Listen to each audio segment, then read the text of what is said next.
iyo upfuye umuntu ngo Imana iramuhamagaye, iyo ugiye mu muhamagaro ngo Imana iramuhamagaye, si ubwo ibyo bintu twabitandukanya gute? Abantu bose baba bagiye kwitaba Imana cyane umunsi wabo ugeze. Ni ikibazo nibariza pastor, kuko abantu bose ujya kumva ngo Imana yarahamagaye kandi wajya kumva umuntu ngo yapfuye ngo Imana yamuhamagaye. Ntabwo Imana yacu ari iterabwoba, ntabwo Imana yacu ari Al-Shabaab. Nicyo nasubiza abantu. Umuntu ushobora kukuzanira ubutumwa hita ubivamo nonaha, hitugira gutya akaguciraho iteka, uraza gushya, uraza kugira gute. Ntabwo ngewe nemeranya nawe mu byo, kuko nta nyungu Imana ifite yo guhita upfa ako kanya. Hari ibintu Imana ishaka kugukoresha, so kukwica se biraza bijemo gute? Kandi bijemo gute? Hari igihe umuntu abwirwa n'Imana message ariko akabivuga mu mvugo ya kamere, ko muri iyi minsi ubwira umuntu ngo bite kutubaka ngo ni imiserero. Urumva? Ni imiserero. Ngo ni zandoro, ngo nta mpamvu y'imiserero, ngo ni. Reka mbashimira abakunzi bacu bo ku Isezerano TV, mbashimira ko ari mwe mudutera imbaraga zo gukora ibiganiro, kuko mudahari rwose natwe ntago twaba dukora ibi biganiro. Kuri kamera dufite abatumirwa batandukanye, harimo abo muzi ariko hari n'abo mutazi. Reka mpera kugira ngo mubanze mwibwira abadukurikiye ku Isezerano TV. Nitwa umubyeyi Marie-Rose Kabebe. Yewe nitwa Pastor Jackson. Njye nitwa Happy Rebero. Ubwo rero ngira ngo reka tubanze dusabe pastor abanza dusabira umugisha kugira ngo ikiganiro kibe kiyoborwe n'umwuka w'Imana. Turagushimiye mwami kubw'iki kiganiro ku Isezerano TV, turagihesha umugisha mu izina rya Yesu. Bane natwe mu kiganiro tugiye gukora, kitwubake kandi kizubake n'abazacyumva n'abazakireba. Icyubahiro kigarukira Imana yacu mu izina rya Yesu, amen. Kabebe na Happy ngira ngo bo basanzwe ari abanyamakuru cyangwa se basanzwe bakora ibiganiro kuri channel yitwa Inyigisho TV. Ngira ngo ubwo abadukurikiye mushobora no kujyayo mugakomeza mugakurikira inyigisho zabo, ariko uyu munsi bambwiye bati dushaka kuduhuza na Pasiteri kugira ngo hari ibyo twifuza kumubaza. Ngira ngo ubu n'umwanya n'uwanyu, reka ngewe ubwo mbaharire ndaza kugaruka nsoza ikiganiro. Murakoze cyane pastor, mwiriwe mute? Turaho, tumeze neza, turashima Imana. Twishimiye uno munsi kubana namwe, gaje twakeneye kubana namwe. Burya umukozi w'Imana abagomba kubahwa, ariko natwe nyine twari dufite utubazo tw'amatsiko ukuntu bashaka kwibariza nk'abapasiteri nyine, ariko nagize Imana no munsi turahura. Buri Imana biba yabyemeye kugira ngo natwe tunguke ubundi bumenyi, urabona ko tutari bakuru cyane ku buryo twamenya ibintu byose. Ariko iyo ubonye umuntu mukuru ukuruta, ukurenzeho, ufite ubumenyi, biba byiza ko wamwegera mukaganira, ukanamugisha n'inama cyangwa ari cyo ushaka kubaza ukakimubaza. Ese pastor, ukiri umwana, nicyo kintu ushaka kwibariza, wateganyaga kuba umupasiteri cyangwa hari ibindi wari warigiye wari kujya gukora? Urakoze. Ntabwo nyiri umwana ntabwo nifuzaga kuba pasiteri. Hari ibintu numvaga nzaba byo, numvaga mfite inzozi muri ngewe zo kuba enjeniyeri. Numvaga ari cyo kintu ndota, nicyo naba cyo. Ndiga ndazamuka, ariko umuhamagaro uza kundusha imbaraga. Bya enjeniyeri sinabikoze, nza kujya no mu bindi, niga iby'amahoteli n'ubukerarugendo, kumanaginga amahoteli, ndanabikora. Imana niho yansanze, nakoraga muri hoteli. Hanyuma nza kumva ijwi ry'Imana rinyobora kujya kwiga ishuri rya Bibiliya. Nagiye mu ishuri rya Bibiliya, biza kurangira ninjiye mu by'ubupasiteri. Mu ncamake nuko. Waje mu by'ubupasiteri, ngo ariko ngo iyo umuntu yinangiye ku ijwi ry'Imana, ngo ni hahandi uko byagenda kose arayikurikira. Ubwo si yabyanze noneho bigenda gute? Ntabwo Imana ifata ku ngufu. ntabwo Imana ifata ku ngufu. Iyo Imana iguhamagaye iragutegura. Imana iguhamagaye iragutegura ikakubwira aho ishaka ko uva, aho ujya ndetse n'icyo ukora. Nk'uko yagiye ihamagara abatubanjirije duhereye kuri Aburahamu, Imana yamubwiye iti va mu gihugu cyanyu usiga umuryango ujye mu gihugu nzakwereka, agenda akurikije ijwi ry'Imana. Rero iyo ubyanze sintekereza impamvu yo kubyanga, ntekereza impamvu yo kubyanga. Gusa umuhamagaro uragora. Iyo winjiyemo ugahindura icyo wateguye, hari umuntu ukubona nk'umusazi, hari umuntu ukubona nk'uwavangiwe, ariko wowe iyo uzi ko ari Imana iguhamagaye urayumvira, kandi iyo ugeze imbere usanga ibyo yaguhamagariraga ari byiza. none se hari akantu njya nibaza nko kuvuga ngo Imana ngo iguhamagaye, hari ukuntu wajya avuga ngo Imana, njye bijya bincanga, iyo upfuye umuntu ngo Imana iramuhamagaye, iyo ugiye mu muhamagaro ngo Imana iramuhamagaye, si ubwo ibyo bintu twabitandukanya gute? Abo bantu bose baba bagiye kwitaba Imana cyane n'umunsi wabo ugeze. Ni ikibazo nibariza pastor, kuko abantu bose ujya kumva ngo Imana yarahamagaye, kandi wajya kumva umuntu ngo yapfuye ngo Imana yamuhamagaye. Ese kubera iki Imana ikunze guhamagara abantu gupfa gusa no kuyikorera, kandi ubuntu bakagombye kuvuga ngo yashizemo umwuka? Ngene mba numva ko batavuga ngo Imana yamuhamagaye, ko abantu bose ntago baba bakoreye ijuru, kandi abantu bose siko tuzajya mu ijuru. Ntange rero nicyo kintu ngiye nshaka kukwibariza, kuba icyo bavuga ngo Imana ngo yabahamagaye. Kandi hari n'abantu noneho usanga babeshyira n'Imana ngo yabahamagaye ngo bayikorere, kandi bakora mu yindi myuka itari yo Uwiteka nyine ngo baze bakorere Uwiteka. Ubwo urumva abo bantu, ese abo bantu nk'abo bavuga ngo Imana yabahamagaye kandi atari byo? Ndabizi ko Imana ihamagara abeza n'ababi, ariko abantu bose ntabwo ariko baba bitabye Imana. Ubwo ntibakoresha irindi jambo atari ukwitaba Imana. Reka mpere ku bantu bahamagarwa bakabeshyira ko Imana bahamagaye kandi ari iyindi myuka. Na Yesu yarabivuze. Yesu yaravuze ngo muzabamenyera ku mbuto zabo. Hari imbuto ziranga umuntu wahamagawe n'Imana n'imbuto ziranga umuntu wihamagaye. Ubundi habaho guhamagarwa ku buryo butatu. Umuntu ashobora guhamagarwa n'Imana, ashobora kwihamagara, ashobora guhamagarwa n'undi muntu, cyangwa agahamagarwa na shitani. Aho hose ni amajwi ahamagara. Ariko igitandukanya ngo uyu yahamagawe n'umuntu yahamagawe n'Imana yihamagaye ni imbuto. Imbuto zo ntuzipirata, ibindi wabipirata, ariko imbuto zo ntuzipirata. Imbuto ziguma ari imbuto, nicyo gipimo, niwo munzani Yesu yavuze ngo abo nahamagaye abanjye abankorera by'ukuri muzababwirwa n'imbuto bera. Rero imbuto niba avuga Imana ariko nta mbuto, ni ikimenyetso cy'uko arayivuga ku munwa, ariko ikiduhamya ko Imana yamuhamagaye ni imbuto yera. Hanyuma urambajije uti abantu se bapfa nabo baba bitabye Imana? Ni imvugo imenyerewe, ariko ku munsi w'urubanza nibwo tuzamenya uwitabye Imana n'uwitabye shitani. Ariko tukiri muri ubu buzima abantu bavuga yuko bose bitabye Imana. Abitabye Imana kuko n'umuntu mubi bavuga se ko ngo yigendeye badakoresheje iyo mvugo ngo yitabye Imana. Urumva niyo mvugo bayikoresha, ariko hari imvugo imenyerwa, kandi ukumva nyine ni imvugo nziza, abantu bagakoresha imvugo ngo yitabye Imana, ariko mu by'ukuri nk'uko ubivuze hari n'ababitabye shitani. Ariko kubera yuko tutari abacamanza bo kumenya ngo uyu yitabye Imana cyangwa yitabye shitani, kuko buri ushobora kubona umuntu ari mubi ariko ntuzi ijambo yavuze ku munota we wa nyuma, ukavuga ati uyu muntu yari kibi yitabye shitani, ariko ku munota we wa nyuma yiyujuje n'Imana, ariko umucira imanza ko agiye kwa shitani. Rero icyitwaho abantu bajya nyuma y'ubu buzima ni ibanga ry'Imana. Ni ibanga ry'Imana.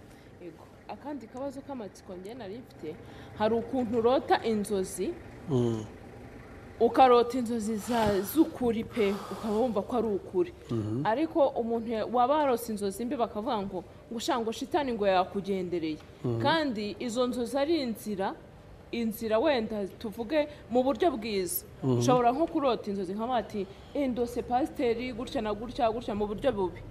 Icyo gihe nkusanze nka se pasiteri nakurose izi nzozi, abenshi bahita bavuga ngo ni umwuka, ngo gusa ni inzozi, ngo nimba ngo zidafututse, ngo z'imyuka mibi, gute umuntu, kandi ndabizi ko umuntu utarota burya ntabwo aba ari muzima. Kuko umuntu urota niwe mwiza ahubwo, kuko iyo uri connection n'Imana usenga ubwawe ni kuyoboraho kugira ngo wowe wiyobore.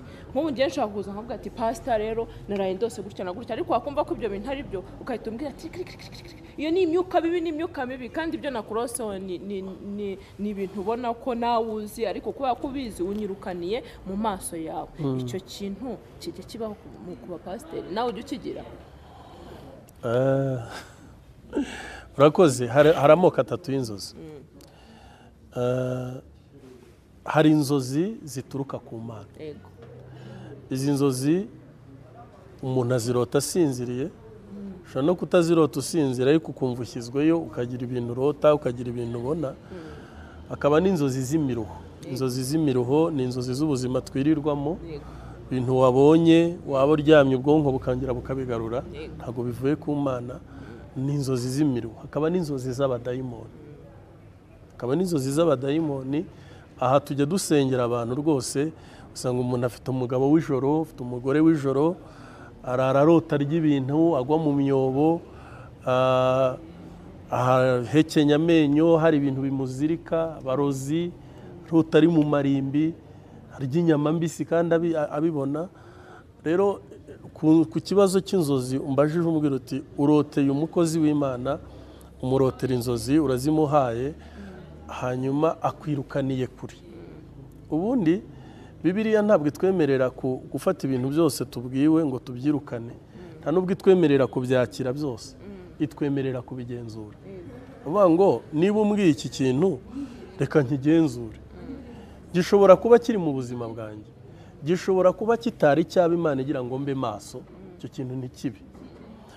Gishobora kuba cyangwa se kinamboshye, Imana ishaka kumbohora, ariko kubera yuko ndashaka yuko ubimenya nkakwirukanira kure, abane we genda, ariko kuri nukuba wabirose.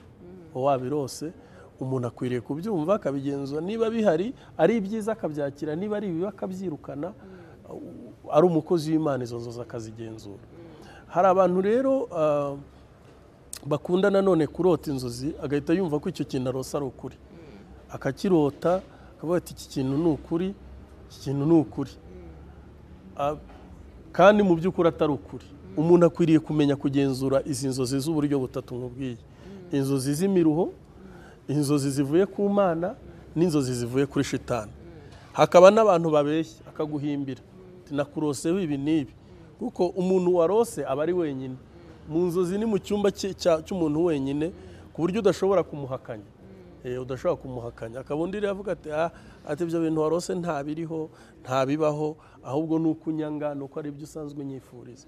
Rero umuntu ushobora kurotera undi muntu ikintu cyiza cyangwa se cyaba ikibi, si uko uba ukimwifuriza mu by'ukuri, si uko uba ukimwifuriza. Umubwira icyo warose, njye ku bwanjye numva bitakabaye intambara ngo bizize uwo muntu wabirose. Niba bikuriho byirukane, niba hari ibizaza senga bikurweho, niba ari ibyo ubona bibi. Ariko niba ari ibikuboshye, ariko uwo muntu wimwirukanira kure, muha umwanya, bya bintu bifite ubigenzura.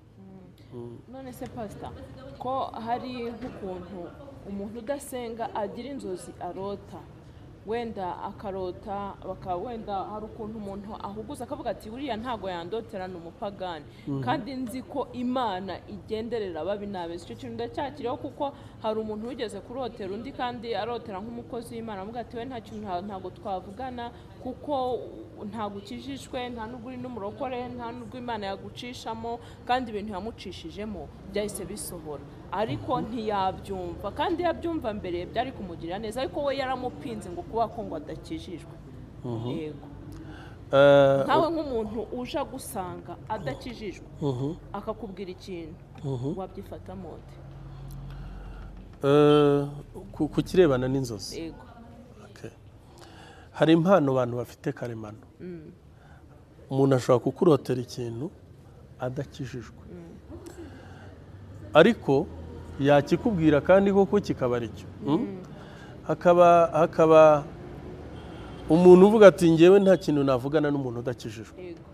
Ariko ikintu nabwira abantu turi kuri iyi kamera y'Isezerano TV, ni uko abantu bose ni ab'Imana. ahubwo mu bantu b'Imana habamo abana b'Imana, yego kandi Imana yo ntirobanura ku butoni, kandi Imana idukunda uko turi n'abanyabyaha, iradukunda. Urukundo rw'Imana ruba mu bantu bose, ahubwo hari abemera kurwakira n'abandi batemera kurwakira. Uyu muntu rero ushobora kuvuga ngo ngewe ngo uyu muntu ngo nta kintu ngo navugana nawe, ngo ni umupagani, ngo ntabwo asenga.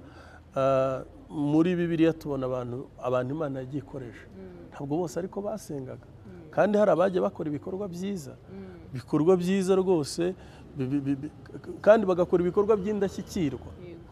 Ubwo rero nabwira umuntu uvuga ngo ngewe ngo abantu ngo bariya ni abantu ba shitani, no, abantu n'ab'Imana, kandi uwo muntu wimucira urubanza ashobora kuba adakijijwe mu gitondo, ku mugoroba akijijwe. Cya kintu umuntu aguhaye mbere y'uko umureba ngo umucire urubanza, banza kwanza ucyumva, wimusunika wivuga ngo ni umupagani, wimuciraho iteka. Ntabwo Imana yaduhaye guciraho abantu iteka, kuko nawe mbere y'uko uba umukristo wari umupagani, nawe wari mubi, nawe wari utarakira ubuntu bw'Imana, ariko igitondo kimwe urizera. None se abatari bamurikirwa n'uwo mucyo ngo bizere, kuki ubacira imanza, kuki ubabona nk'abaciriweho iteka?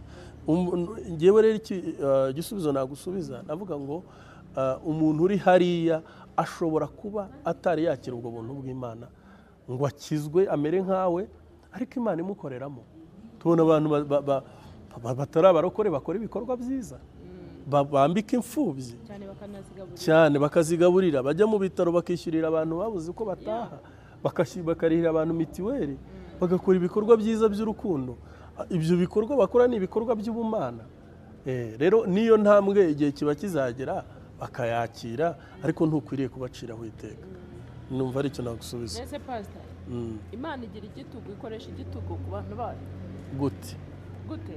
Urabona ko abahanuzi benshi baraza bakakubwira ngo Imana iravuze ngo bivemo ngo aka kanya ngo nutabikora ngo urahita upfa, kandi ko Imana y'inyembabazi gusa irica ikanakiza. Icyo gitugu koko Imana igira igitugu ku buryo yazajya iduhahamura?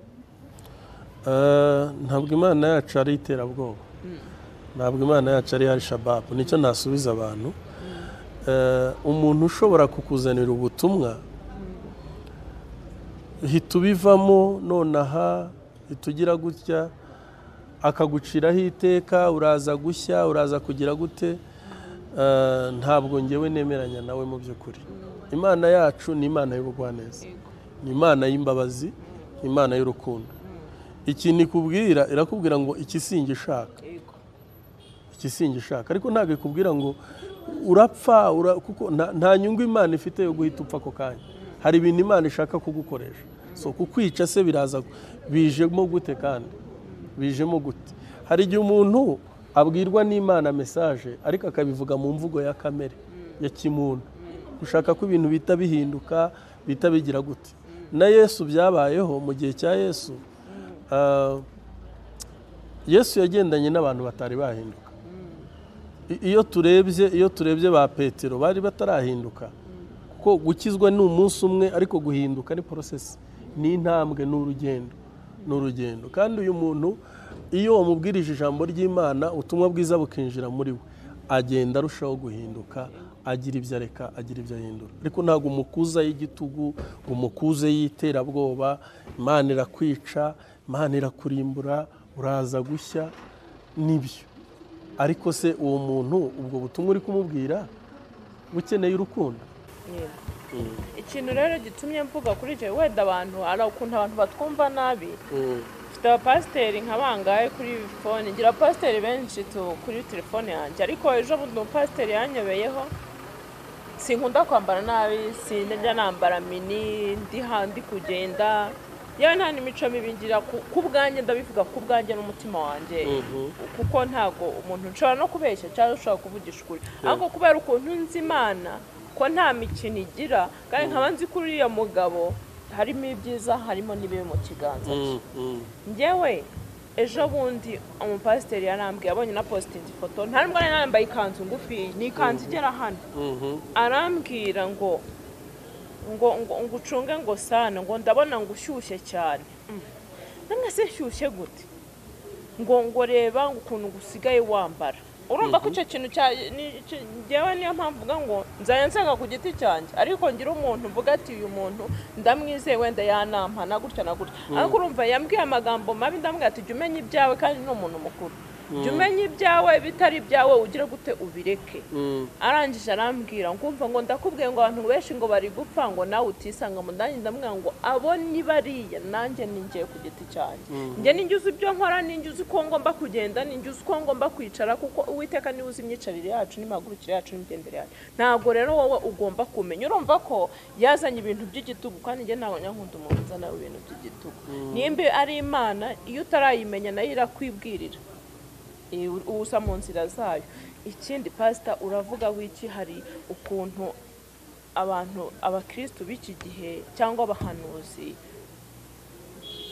bari gusenya ingo bakavuga ngo nguriya ngo ntabwo yari umugabo wanjye ngo harundi Imana yamugeneye ese gute Imana yajya kuguha uwo mugabo Imana ni isenye ngo cyangwa ahubwo nimwe mwakabashije kumvikana muri mwebwe aho kugira ngo uvuge ngo nguriya ngo ntabwo yari uwawe kandi yagiye kugutereta ubizi mumarana igihe kinini muteretana ariko ikintu kiri kuvugwa noneho mu barokore cyane cyane muri ADPR harimo ibintu byinshi cyane nta n'urwego bitureba kubivuga ariko ibyo tubonye turavuga tugomba kubivuga ariko abantu benshi bavuga ngo n'ubundi muri kuduca intege mundi nta kintu mumaze murahagarara hariya mutubwira iki ko muri gusenya ingo twebwe tuzasenya izi ese pasita nk'ibintu byeze mu bintu by'abahanuzi kandi ubona ko banakomeye bagatana bakajya hariya bakavuga amagambo adakwiriye kandi burya urugo ni urw'abantu babiri niyo byaba bibi cyane ndumva ko mwabikemura mu nzu yanyu nta wundi ubyinjiyemo niyo umwe yafata icyumba cye n'undi agafata icyumba cye ariko ibintu by'aya matorero abadeperi wenda si n'abadeperi gusa ariko ngende kubyumva na adeperi gusa iri kugenda ikura urabona bino bintu bizatugeza hehe nkatwe wenda sinkishijwe ushaka gukizwa ariko nimbona uriya muntu arakijijwe arahanura ati Imana iravuze uriya muntu azaza ambwira ngo Imana iravuze ngo mbyemere urakoze cyane cyambere reka mpere kuri uyu muntu wakubonye akagucira imanza akurikije status yawe akakwinjirira mu buzima igihe bike nabivugaho ikintu cyitwa imyambarire abantu bakunda kukivugaho cyane ariko umuntu umwambaro wa mbere Kristo adusaba no kwambika umuntu w'imbere rero iyo umuntu amaze kwambika umuntu w'imbere kwambika umuntu w'inyuma biramworohera kandi amwambika ntawe umubwirije ntawe umutose iyo ugendana n'Imana iyo ubana n'Imana nawe urabimenya niba Bibiliya ivuga ngo turi inzandiko zisomwa na bose ni icyo abantu bari bunsomeho bakimbona ni icyo abantu bari bunsomeho ni icyo ngicyo rero hakaba abantu bacira imanza abantu kukubona gutyo gusa bakahita gucira urubanza njye numva atari byo ushobora kubwira umuntu ati bite se iyi foto ko wakabije niki nuko ariko mu buryo bwiza utabwiye umuntu ngo urashyushye hari ukuntu umuntu abwira umuntu kumva koko amubwiye amagambo aca intege asesereza nawe waramusubije tumenye ibyawe so agomba kumenya ibye rero Imana imufasha reka nivugire kuri icyo warubajije tubwizanyije ukuri ingo zifite ibibazo tubwizanyije ukuri turi kuri kamera tubabanyakuri turi mu bihe ingo zifite ibibazo shitani yarahagurutse kubera iki azi ko urugo ni ahantu havukira ibintu byose ni ahantu havukira igihugu ni ahantu havukira itorero ni ahantu havukira ejo hazaza rero ingo zifite ibibazo kandi izo tumenya nizo nkeya kuruta izifite ibibazo none urambwira uti umuntu afite urugo hanyuma arasenye kandi Imana imubwiye ko uriya mugabo atari uwe iryo ni irari rye ngewe uko nizera nkurikije n'ibyanditswe byera asoma ntabwo Imana ihuza abantu ngo ni buki batandukanye ngo nabonye umugore Imana yari yarangeneye kandi ufite uwo mwari mumaranye imyaka 5 nguriya ngo ntabwo yari uwanjye gute se uwo mugore yari uwawe, ahubwo ikikujyanye n'irari, ahubwo ubikuye mu mvugo, ubishyize mu mvugo ya kirokore, uvuga ngo nari ntegereje umugore Imana yambwiye. Ikindi umuhanuzi uza akakubwira ngo uyu mugabo si uwawe, tegereza umugabo w'isezerano ryawe kandi mubana, uwo muhanuzi aravangiwe. Bibiliya bangwa icyo Imana ifatanyije ntihakagire ugitandukanye. Imana yavuze iryo jambo kandi ubuhanuzi bwose budahuye n'ibyanditswe buvangiye. Niba Imana yaravuze ngo ihuje abantu babiri, ni gute woje kubatandukanya? Ahubwo abo bantu bafite ikibazo batandukanye abantu Imana yahuje. Rero imiraba n'imiyaga iriho mu ngo muri iki gihe ziri no mu bakorera Imana, nazo zatatswe, zatewe, nazo zaratewe nk'izindi zose, zaratewe nk'izindi zose. Hari ikibazo rero cy'uvuga ngo Imana imbwiye yuko uyu mugabo atari uwawe. Hakaba ikibazo cy'ubyizera. Ese wowe ubyizera ute? Umugabo murabanye, murabyaranye, mufitanye isezerano, ubyizeye gute ko uwo mugabo atari uwawe? Ubyizeye gute ko uwo mugabo atari uwawe? Kandi nawe warangiza ukabyizera ndetse ukagira n'igihe ukamuta. Rero icyo gihe nabwira abantu ngo buri muntu wese ahagarare ku isezerano rye ry'ukuri. Ikindi, irari n'imyifurize ye areke kuyitirira Imana. Niba wananiwe ukavuga urugo rurananiye, nakunze undi, wivuga ngo uyu nguyu ngo umugenere impamvu ivuga ngo Imana ntiyamushimye, ngo ntiyamukundaga, ngo nari ntegereje isezerano ry'undi, ngo none ryasohoye. Nta sezerano ryasohoye, ahubwo ufite ibindi bintu byagusunitse bikujyanye. Urambajije uti se bitwigisha iki? Ababireba bitware bate? Jewe nabwira umuntu ngo ko muri iyi minsi ubwira umuntu ngo bite kutubaka ngo ni imiserero. Urumva? Ni imiserero. Ngo nizandoro, ngo nta mpamvu y'imiserero, ngo ni stress. No, nubwo dufite ingo zajwigiriye ariko dufite n'izindi ngo nzima zirahari. Birashoboka ko usenze Imana yaguha urugo rwiza rutari imiserero. Ikindi kiri gusenya ingo nabonye ni ukujya mu kintu abantu batazi icyo bashaka. Urugo niba ngo ngiye kubaka, ntabwo bivuze ngo ugiye mu rwuzuye, ugiye kubaka. Ugiye kubaka, ugiye guhera kuri fondasiyo, wubake, uhere kuri fondasiyo, uzamuke, wubake. Rero mu kubaka, iyo wubaka inzu habamo n'ibikomere, n'umusumari ushobora kukujomba, n'icyuma cyakugwira, ariko ya nzu ntuhita uyisenya, urakomeza kubaka. Numva ari icyo nabivugaho. Nizibye mu magambo menshi rero baza akabazo kamwe mpe mugenzi wanjye. Hari ukuntu mwebwe abapasiteri, kuko akenshi ngenda mbibona, mvuze mu bwinshi ntabwo mvuze mwebwe, nta kibazo. Hari ukuntu abapasiteri bagira ingo bakabyara abana bakananirana, kandi ari abashumba bo mu rwego rwo hejuru, ari nabo twakagombye gufatiraho icyerekezo, n'abana babo bakaza bameze neza. Kubera iki uwo mwana akunanira kandi usenga Imana? Yego, kujya kunanira. Kubera iki abana bo mu bapasiteri, si bose, ni bake, ariko iyo akoze icyo batavuga ngo ni uko abapasiteri kweri ngo werekwa ngo uyu munsi ngo akakubwira ngo iki n'ejo kikaba, ngo kubera iki kweri kuko abana b'abapasiteri babibigusha koko kandi basara abantu bakomeye. Icyo kintu wakisobanurira? Zaba ari za karande, kwaba ari uko se na nyina bari bameze bakiri batoya, byaba bimeze gute? Yego, urakoze cyane. Abana b'abapasiteri ko kibananirana kandi basi bakorera Imana. Urakoze. Pasiteri, ikintu cya mbere dukwiriye kubanza kumenya, mbere yuko nitwa pasiteri ndi umuntu. Mu muntu harimo gutsinda no gutsindwa, harimo gutsindwa no gutsinda. Kubyara ni kimwe, kurera ni ikindi, nuko wa mwana afata uburere wamuhaye nacyo ni ikindi. Nabonye abana b'abapasiteri bamwe batanga ibiganiro, kavuga ngo papa ntabwo ampa umwanya, papa yitaye ku itorero, nge warandeka, ntabwo papa yagiye aduha umwanya. Abana b'abapasiteri bakunda kubivuga ariko hari n'abandi bantu uha umwanya ukamwitaho uko akwiye, ariko yarangiza akakubera mubi kandi wakoze icyo wagombaga gukora. Uyu rero umupasiteri nubwo asenga, nubwo ayoboye abantu, nubwo ariko nawe ni umuntu yaraswa. Satani ashobora kumubura ariko akamurasira mu umwana akamubera ishuri rizajya rituma ahora asenga nk'uko asengera aba bandi. Rero hari abana b'abapasiteri bananirana kandi base bakoze inshingano, ababyeyi babo bakoze ibyo bagomba gukora, ariko umwana akadukaho n'umwuka wo kunanirana, w'uburara, wo kunywa inzoga, wo gukora ibipfuye.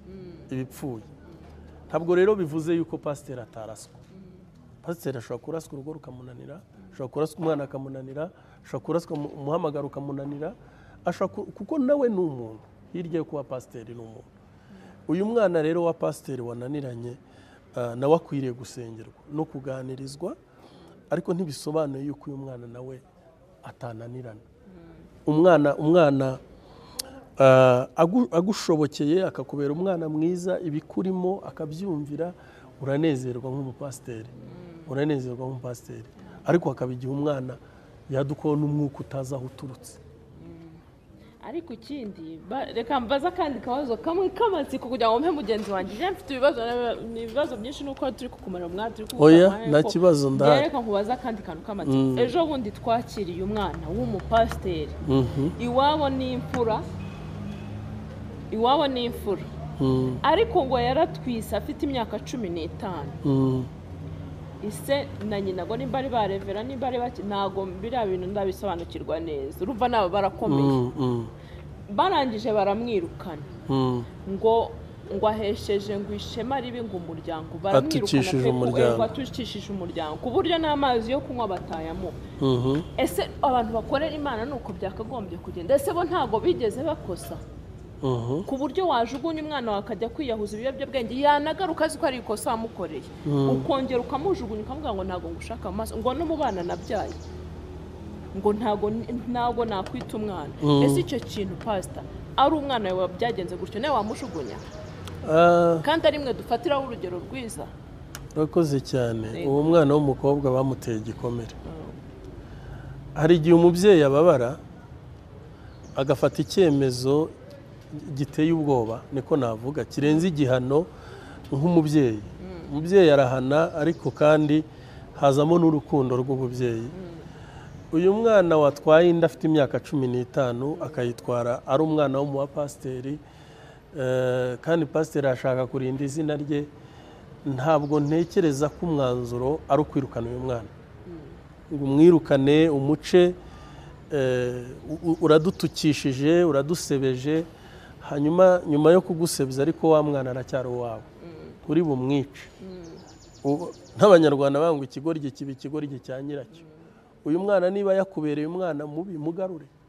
Abantu bazakuvuga nibyo, uzaseba nibyo, bazavuga ati dore nawe aratwigisha iki we amunaniye, ariko ugaseba ari umwana wawe. Yes, yego. Umwana wawe ntumujugunye ntagende ngo yicwe n'inzara. Uwo ni umutima wa kinyamaswa. Gufata umwana ukamwirukana ngo yatwaye inda, yakoze nibyo, yakoze amakosa. Amakosa yo tuyemere ko yakoze. Amakosa ntakosozwa ndi. Aratwite, none se umwana nibaguhamagara ko yapfuye byo uzishima? Wenda umurambo wazawishimira uko nabivuze. So ntabwo ari iherezo rero ryuko wavuga ngo uyu mwana nuwo kujugunya. Tubwira abantu rwose, nuhura n'ikibazo menya ko wahuye nacyo, igukugikemura, ariko ikibazo ntugikemuze ikindi. Nicyo navuga. Kereka mena mugenzi wanjye nari nizibye. Murakoze. Urebye byinshi yabimbarije, nanjye nari maze iminsi nibaza umurimo w'Imana cyangwa ku bakozi b'Imana, ariko sinabura bikeya nongeraho. Njyewe mu bibazo numvaga nsigaranye, mfite ikibazo cy'ukuntu ese abakozi ba Satani nabo bajya bakora ibitangaza. Yego. Ku buryo ashobora gusengera umuntu agakira. Tubona muri Bibiliya, tubona Mose arambika inkoni hasi ibinzoka, n'abapfumu bayirambitse hasi ibinzoka, ariko inkoni ya Mose irya inzoka zose, izo nkoni z'abapfumu n'abarozi, sibyo? Rero habaho ibitangaza biri fake, biri maji by'abadayimoni. Yesu yarabivuze ngo marayika w'umwijima ashobora kwigira marayika w'umucyo. Nicyo nagusubiza. Rero birahari, ariko ibyo bitangaza iyo ugeze imbere umuntu ashobora kugukiza urutoki akurwaje umutwe wose. Ntabwo birama, ntabwo bigira fondasiyo nzima. Ikibazo biteza kiba kinini kuruta icyari gisanzwe. Niyo mpamvu umuntu ashobora kuvuga ngo uyu muntu ataye imbago ejo akarwara parariza umubiri wose. Yagendanaga n'imbago ariko abaye parariza umubiri wose, kuko ntabwo ari igitangaza kivuye ku Mana. Abakozi ba shitani nabo bajya babifeka bakigira b'Imana, ariko mu by'ukuri imbere y'ubigenzuye urabimenya ko bitavuye ku Mana. None se ko kera bajya simbizi kuri cya cyacu baratubwiraga nyine ngo izina y'umuntu avuze Yesu ahantu hari umuzimu uragenda, ariko hasigaye habaho nyine nk'umuntu akaba yaravuze ngo umupasiteri kandi ari uw'ibinyoma, ku buryo navuga na Yesu agasoma na Bibiliya kandi bitangaza bikanakoreka. Ubwo se wamutandukanya ute n'uwo Imana yahamagaye? Urakoze cyane. Mu byanditswe byera hari abasore 7 iyo dusomye mu byakozwe n'intumwa begeze bajya kwirukana abadayimoni, nabo bakajya bavuga ngo turakwirukana mu izina rya Yesu Pawulo avuga. Ngo nabo abadayimoni barababaza ngo Pawulo turamuzi na Yesu turamuzi, mwe muri bene nde? Rero si igitangaza ko umuntu yakoresha izina rya Yesu ku magambo. Mwibutse ko muri Bibiliya dufitemo ba Yesu benshi. Izina Yesu ni izina risanzwe, ariko izina Yesu Kristo niryo zina rya Yesu Kristo umwami wacu wapfuye akazuka. Ariko hariho ba Yesu, hariho ba Yesu benshi, no muri Isiraheli bitwa ba Yesu. Nawe ushobora kubyara umwana ukamwita Yesu. Umuntu rero numubaza ngo nitwa Yesu cyangwa ari kuvuga Yesu, ujye umubaza ngo ni Yesu uvuga.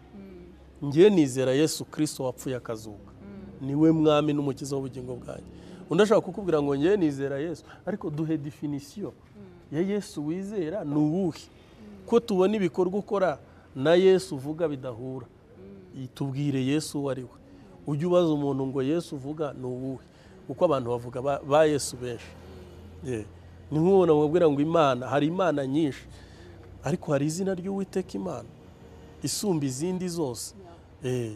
Ngo ngiye nubaha Imana, ujye ubaza ngo ni iyihe? Nyabingi ni Imana, Kiranga ni Imana, Bigirwamana ni hari Imana nyinshi, ariko hari Imana imwe yitwa ndiho yaremye ijuru n'isi. Iyo rero ugomba kuyitandukanya n'izindi Mana. Akoze. None se umuntu Imana yagiye guhamagara umuntu wenda nkawe nka gutyo uri pasiteri, ni itegeko ko igenda muri cyaki cyangwa ishobora no gusanga umuntu ari umusinzi kamuhamagara se buryo azagera ku rwego rwo hejuru nyine akaba umukozi w'Imana uzwi? Urakoze cyane. Iyi Imana iguhamagara mu buryo butandukanye. Ni hehe gusanga? Imana ifite uburyo bwinshi gusangamo. Rwose no mu kabari ishobora kugusangamo, no mu murima ishobora kugusangamo. Elisa umuhanuzi yamusanze mu murima. Ishobora kugusanga uragiye inka nk'uko Dawidi yari aragiye inka. Ishobora no kugusanga mu kabari. Iyo Imana igushaka nta hantu itagusanga, ije kuguhamagara. Gusa muri church kigufasha harera iki Imana yaguhamagariye, hakagutoza uburyo uzagikoramo. Imana yampamagariye ibi, pasiteri cyakora abiha umurongo. Ibyo bintu wahamagariwe bikora bitya, bigenda gutya, Bibiliya bivugaho gutya, uzabyitwaramo gutya. Niyo mpamvu abapasiteri bameze nk'abatoza, arakureba, n'umushumba ashobora kureba akabona umuhamagaro ufite, akakureba maso y'umwuka akabona ko ufite umuhamagaro. Icyo akora atangira kuwuzamura, akawurera, akakubwira ati burya umuhamagaro wawe uba mu bana, mbona uburyo ukunda abana, genda ujye muri Sunday school wigisha abana. Umuhamagaro wawe ni protocole, buri gihe hari ibintu mubonamo watunganya. Rero umuhamagaro wawe arawurera ukagenda ukura. Kandi ikindi vuze, nta muntu utagira umuhamagaro, ahubwo abantu nuko batayimenya. Burya buri muntu wese afite umuhamagaro Imana yamuhamagariye. Hari abantu bati ngewe kandi twese si ku gatuti. Hari umuntu uhamagariwe gusura abarwayi, hari umuntu uhamagariwe kwita ku bantu, dufite twese, buri muntu wese afite ikintu Imana yamuhamagariye gukora, ahubwo nuko benshi batakimenya ariko kiba gihari. none se ikindi kibazo mfite, nyine umuntu ashobora kuba umuhanuzi adasenga, atari umukristo, wenda akaba ari iyo mpano Imana yamuhaye, ku buryo n'ubu ushobora kukubwira ati iki n'iki ndabona kizakubaho, ariko nadasenga navuze ngo ni Imana ibimbwiye, birashoboka? Unashobora kuba umuhanuzi adasenga, atari umukristo. Iyo mpano ye y'ubuhanuzi yo kuvuga ibintu nta hantu twayitandukanyiriza negeze mbivugaho kare ko hari abantu bafite impano karemano, ushobora kureba ibintu bakareba izaba, cyangwa se ashobora kurota kandi adasenga kandi akabikubwira bikabaho. Iyo mpano ibihari ariko ikeneye kwinjizwa mu murongo nyawo, mu murongo mwiza nyawo. Rero umuntu ushobora kukubwira akakubwira ati njyewe ndabona ibi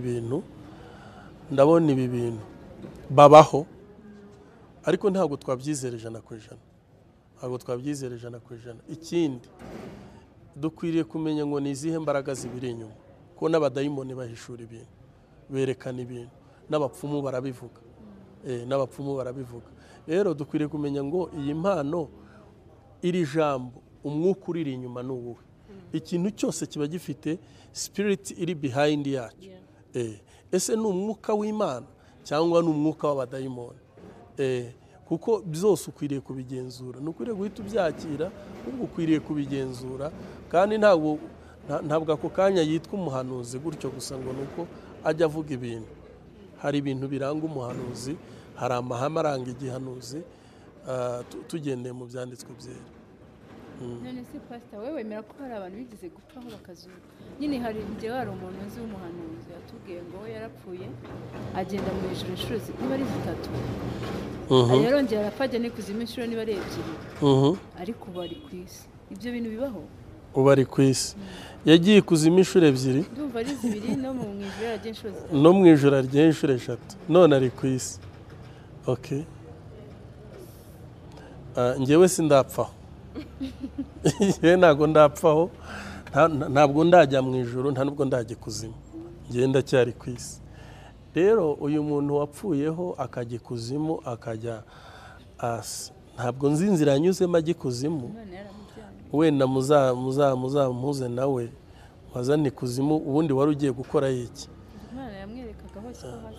Okay. Ntabwo ari ngombwa ko ikuzimu mpamenye uko hasa, kubera ko ngiyeyo. Ibyanditswe byera binyereka uko hasa. Ibyanditswe byera binyereka uko mu ijuru hasa. Atari ngombwa ko njya ikuzimu cyangwa ngo nzamuke mu ijuru. Icyo ngewe nshinzwe ni ugukora icyo Imana indemeye hano ku isi, n'iki nshakaho. Dufite rero dufite abantu bavuga ko bagiye ikuzimu, dufite abantu bavuga ko bavuye muri morgue, dufite abantu benshi, ariko mu by'ukuri biriya bintu iyo bigenzuye neza ukaba ati tubwire wagiye muri morgue ryari, wavuyeyo ryari, ntabwo mpakana ko Imana idakora ibitangaza. Imana izura abapfuye, Imana ikora ibitangaza, ariko hari ababihimba, hari ababyiyitirira. Mfite ubuhamya bw'uko nagiye kuzimu, hari ubwo ni ubuhamya buri buze gufasha icyo abantu. Ugasanga umuntu abango hari amafaranga y'abantu bavuye kuzimu, ukabona se kwewe wagiyeyo kuki utayazanye kandi ko nawe yakeneye. Rero urambajije uti se urabyemera? Njyewe ku rwanjye ruhande abo bantu ntabwo muzi ukuntu yagiye mu ijuru inshuro 3 n'ikuzimu inshuro 2, hanyuma ariho we yabyihamiriza. Ntabwo naba umuhamya we, ariko njye sinkeneye kumenya ijuru kuko njyayo. Nkeneye kumenya ijuru kuko ibyanditswe byera bivuga ku ijuru, sibyo? Bikavuga no ku kuzimu. Byanyobora ntiriwe mwicaza ngo mubaze. Nzi ibyo umuntu akora bizamuhesha ijuru, nzi n'ibyo umuntu ashobora gukora bikazamuhesha kurimbuka. Nicyo nabisobanuraho. Reka nshimire Happy na Kabebe badufashe muri iki kiganiro, ndetse kandi by'umwihariko nshimire Pasiteri Jackson wabashe gusubiza ibibazo bamubaje. Ntekereza ko abadukurikiye mwabashe kunyurwa. Nabibutsa kandi ko ushobora kujya kuri channel Happy na Kabebe basanzwe banyuzaho ibiganiro byabo, yitwa Inyigisho TV. wajyaho rwose ukibuka gukora subscribe ndetse ibiganiro byabo n'inyigisho zabo ukajya ukomeza kuzikurikira. Ndetse kandi Pasiteri Jackson nawe afite channel yitwa Kereti TV anyuzaho inyigisho n'ibiganiro bye, nawe ntimumurenze goye rwose. Reka rero mbashimire by'umwihariko buri wese wakurikiye ikiganiro, ariko mu gusoza reka dusabe Pasiteri abanze asenge. Murakoze. Mbere yuko dusenga,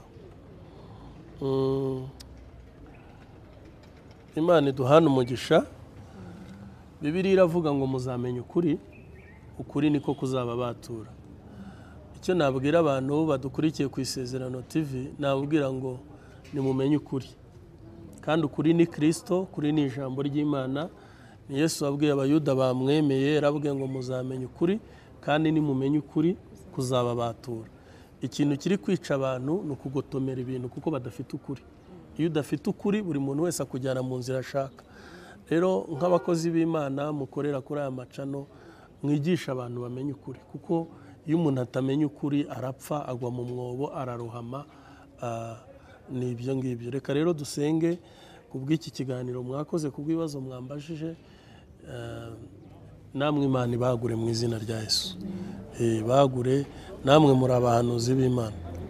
Abahanuzi b'Imana, nizere ko tuzongera tugakorana ibindi biganiro. Twakunze tunko tuba dufite umwanya muto, ariko nakunda, ariko tuzongera. Asante, ndahari rwose. Mana, turagushimiye mu izina rya Yesu Kristo. Turasaba ngo duhe kumenya ukuri, kandi kuko nitumenya ukuri kuzatubatura. Tuganira ibibazo bitandukanye biri hano muri sosiyete tubayemo. Turasaba kugira ngo udufashe, udushyigikire. Ingo ziri mu miyaga, ziri guhungabana, zisenyuka, izinyeganyega, uzubake mu izina rya Yesu. Abantu bavuga ibyawe ntibabivuge mu murongo ukwiriye. Turasenga Mwami ngo bagenderere, baba abakozi bazima, baba bubaka ntibabe abasenya. N'abaca abantu intege, Uwiteka ubagendere, wakuremo umutima wa kamere, ubuzuza umutima w'urukundo. Ntabwo twahawe guca imanza, intebe y'imanza ni y'Uwiteka Imana. Niwe uzayicaraho, niwe uzaca imanza. Twebwe turabo gusenga no kwizera, hanyuma Imana yacu igakora. Komeza kubana n'iyicano, uyagure kandi ukore imirimo mu izina rya Yesu Umwami wacu. Amen.